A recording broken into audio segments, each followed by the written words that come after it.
Salut à tous, je me décide enfin à vous faire une très courte vidéo sur l'arrivée de Macadam Feliz qui est arrivée lundi, donc nous sommes aujourd'hui jeudi, donc 4 jours plus tard.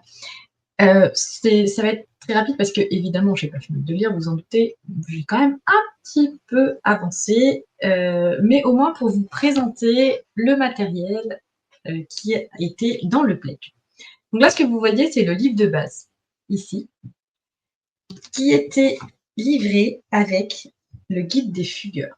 C'est un complément. Au début, je pensais que c'était quelque chose qu'on pouvait faire lire à tous les fugueurs, tous les PJ, parce que j'appelle les fugueurs, mais c'est en fait les PJ, mais c'est plus un complément.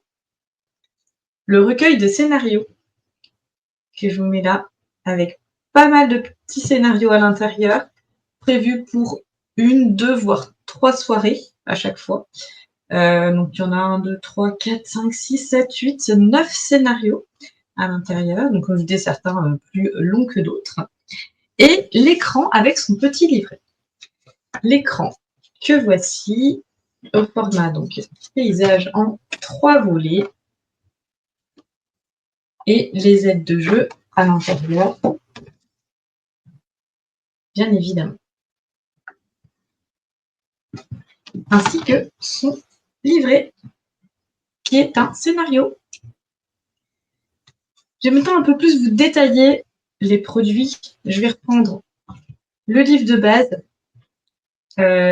écrit avec un petit peu d'humour, bien sympathique, et qui nous explique que donc nous allons jouer des fugueurs qui sont sensibles au pollen, c'est-à-dire à la magie revenue dans ce monde.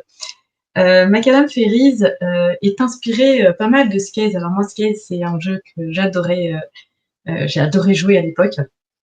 Donc enfin, on ne le trouve plus, hein, donc j'étais vraiment heureuse. J'ai sauté sur l'occasion quand Macadam Feliz s'est présenté et est apparu en pledge. Et génial, puisque effectivement, on a à nouveau cette possibilité d'incarner des personnages qui, petit à petit, vont se découvrir une identité magique que les joueurs ne connaissent pas à l'avance. C'est en fonction de comment ils vont interpréter leur personnage qu'ils vont découvrir finalement qui ils sont. J'adore ce principe, c'est génial.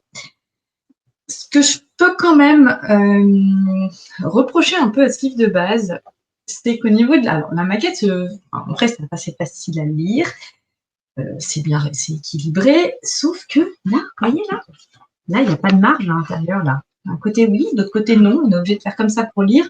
Alors vous allez me dire que je chipote, ouais bah peut-être, mais n'empêche que c'est tellement plus agréable quand on n'a pas à faire ça, que ça mérite d'être souligné.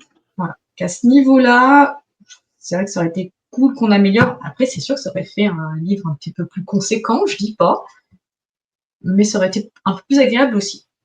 Sur le guide des fugueurs, on va retrouver la même chose au niveau des marges, mais vu que le livret est petit, c'est pas gênant. Vraiment, là, pour le coup, ça ne pose pas de soucis. Le recueil de scénarios, toujours pareil, mais il est un peu plus petit aussi, mais voilà, faut quand même appuyer dessus, quoi. Bon, c'est un peu dommage. Par contre, concernant l'écran, là, j'ai un retour pas terrible quand même. Hein. On est sur... c'est juste du cartonné. En soi, sinon, il est joli. Hein. C'est pas, il est fonctionnel. Mais payer 20 balles juste pour un écran un peu cartonné, franchement, j'aurais préféré mettre 5 € de plus et avoir quelque chose, un vrai écran, quoi, rigide. Pas du souple comme ça. Bon. Je sais pas ce que vous en pensez, vous n'hésitez pas à me dire si je suis un peu trop exigeante, mais ouais, je trouvais ça un petit peu dommage en tout cas. Voilà, je vous ferai une autre vidéo une fois que j'aurai fini de lire les produits qui détaillera un petit peu plus le contenu. À bientôt!